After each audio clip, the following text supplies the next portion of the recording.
A special thank you to each of our subscribers who make this channel possible. Here's today's story. In a significant development on the geopolitical front, the United States has ramped up its military support for Ukraine by supplying weapons to its NATO allies in Europe. This move comes as Ukraine faces a surge in drone and missile attacks from Russia, intensifying its ongoing conflict that began with the Kremlin's invasion in February 2022.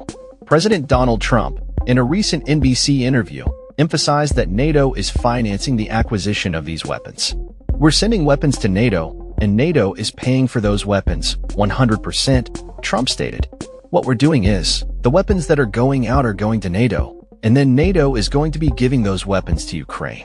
Secretary of State Marco Rubio echoed this sentiment, highlighting that some of the US-made weapons that Ukraine urgently needs are currently stationed with NATO allies in Europe.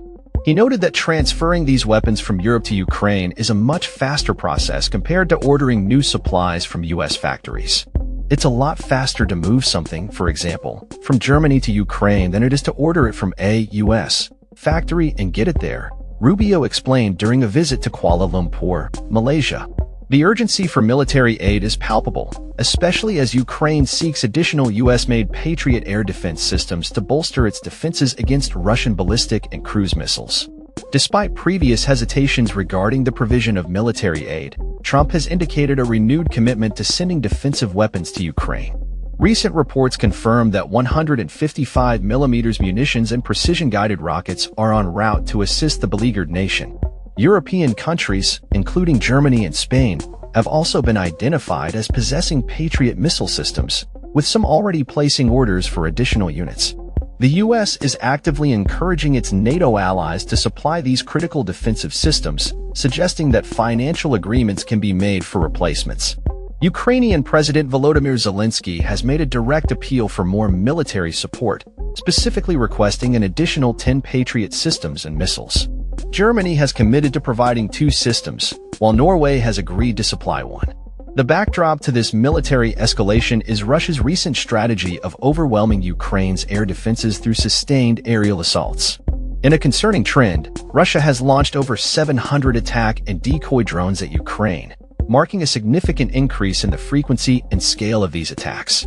This week alone, Kharkiv, Ukraine's second-largest city, was targeted in a drone barrage that resulted in injuries to 9 individuals and damage to a maternity hospital. Similarly, a daytime drone strike in Odessa also left 9 people injured.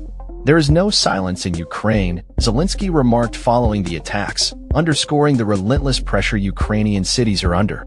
"The situation is dire, with June recording the highest civilian casualties in 3 years, according to the UN Human Rights Mission in Ukraine. A staggering 232 people were killed and 1,343 wounded in that month alone, with Russia deploying 10 times more drones and missiles compared to the same month in the previous year." In light of these developments, Zelensky has urged Western allies to expedite their military assistance, emphasizing the need for more interceptor drones to counter the threats posed by Russian-made Shahid drones. He revealed that Moscow is planning to ramp up its production to as many as 1,000 drones per day.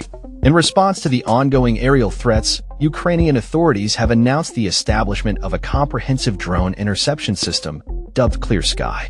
This initiative includes a significant investment of $6.2 million in interceptor drones, operator training, and the formation of new mobile response units, as detailed by the head of the Kyiv military administration. Zelensky has called on international partners to help accelerate the production of these newly developed interceptor drones, which have shown promise in combating the Shahid drones. "We found a solution. As a country, scientists and engineers found a solution. That's the key," he stated. "We need financing.